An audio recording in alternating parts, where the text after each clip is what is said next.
ماں کی گود پہلا مدرسہ ہے، خود نیک بنیے اولاد بھی نیک بنے گی۔ ایمان سب سے بڑی نعمت ہے، اس کی سب سے زیادہ فکر اور حفاظت کیجیے۔ علم دین تو کتابوں سے آ جاتا ہے، لیکن دین کا ذوق اللہ والوں کی صحبت سے آتا ہے۔ گمنامی پسند کر، اس میں ناموری کی نسبت بڑا امن ہے۔ مجلسیں امانت ہیں، یعنی جو بات مجلس میں ہو وہ امانت ہے۔ جاہلوں کی صحبت سے پرہیز کرو، ایسا نہ ہو یہ تمہیں بھی جاہل بنا دے۔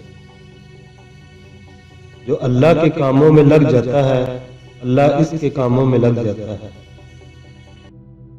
صرف اللہ کو پکاریے اور راضی کیجیے، یہی سب پریشانیوں کا حل ہے۔ تو سمجھ ہرگز نہ قاتل موت کو، زندگی کا جان حاصل موت کو۔ رکھتے ہیں محبوب عاقل موت کو، یاد رکھ ہر وقت غافل موت کو۔ بچیے اور بچائیے۔ ایمان کی حفاظت کے لیے ہر کسی کی کتاب نہ پڑھیے۔ السلام علیکم کہنے سے ترک کلام کی گناہ سے نکل جاتا ہے۔ خالق سے ایسا معاملہ کرو جیسا کہ تم اپنے غلام سے اپنے لیے کروانا چاہتے ہو۔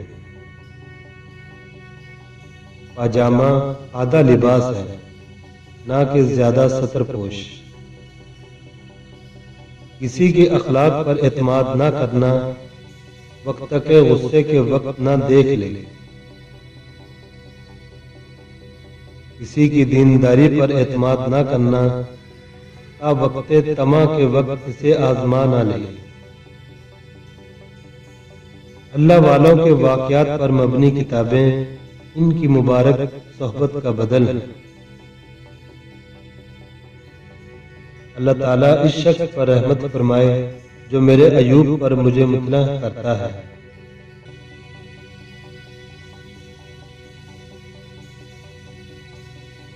صدق و یقین کے ساتھ سو رہنا اس نماز سے کہیں اچھا ہے جو شک کے ساتھ ادا کی جائے۔ زبان نرم ترین عضو، اگر گفتار بھی نرم ہو تو زبان ہے، ورنہ زیان ہے۔ کلام میں نرمی اختیار کر، کیونکہ الفاظ کی نسبت لہجے کا زیادہ اثر ہوتا ہے۔